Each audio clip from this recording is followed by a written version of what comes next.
ഒരിക്കൽ ഒരാളുണ്ടായിരുന്നു കേട്ടോ.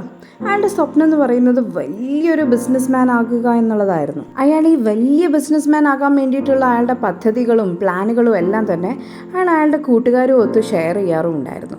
അങ്ങനെ ഒരു ദിവസം ഒരു കൂട്ടുകാരൻ ചോദിച്ചു, അല്ല നീ എപ്പോഴാണ് ഈ ബിസിനസ് സ്റ്റാർട്ട് ചെയ്യാൻ പോകുന്നത്? അപ്പോൾ അയാൾ പറഞ്ഞു, ഇപ്പോഴോ? ഒരിക്കലും ഇല്ല, ഇപ്പോഴൊന്നും ഞാനത് സ്റ്റാർട്ട് ചെയ്യില്ല. ഇപ്പം നല്ല ചൂട് സമയമല്ലേ, ഈ സമയത്തൊക്കെ ബിസിനസ് സ്റ്റാർട്ട് ചെയ്താൽ ഒന്നും നടക്കില്ല. ഞാൻ മഴക്കാലമൊക്കെ ആകുമ്പോഴത്തേക്കും സ്റ്റാർട്ട് ചെയ്യും. അങ്ങനെ വേനൽക്കാലം കഴിഞ്ഞ് മഴക്കാലം വന്നു. അപ്പോൾ ഇയാളുടെ ഫ്രണ്ട്സിനോട് പറഞ്ഞു, ഈ തോരാ മഴയത്താണോ ആരെങ്കിലും ബിസിനസ് തുടങ്ങുന്നത്?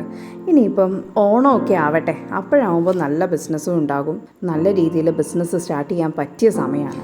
അങ്ങനെ നമ്മുടെ ഓണവും വന്നു.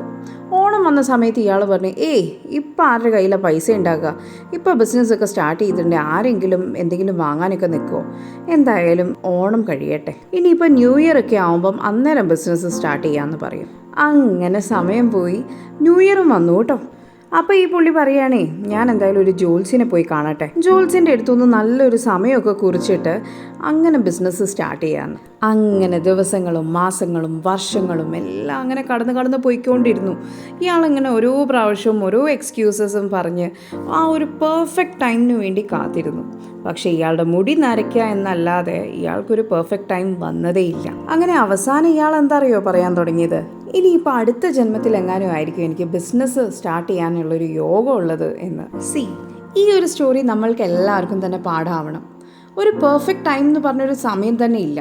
നമ്മൾ എപ്പോഴാണോ സ്റ്റാർട്ട് ചെയ്യുന്നത് അത് തന്നെയാണ് പെർഫെക്റ്റ് ടൈം. നിങ്ങളിപ്പോൾ എവിടെയാണോ ഉള്ളത് അവിടുന്ന് സ്റ്റാർട്ട് ചെയ്യുക. നിങ്ങളുടെ കയ്യിൽ എന്താണോ ഉള്ളത് അത് വെച്ച് തുടങ്ങുക. അതുപോലെ തന്നെ നിങ്ങളുടെ വലിയ സ്വപ്നത്തിലോട്ട് എത്താൻ നിങ്ങൾക്ക് ഇപ്പോൾ എന്താണോ ചെയ്യാൻ കഴിയുക അത് തന്നെ ചെയ്തു തുടങ്ങുക.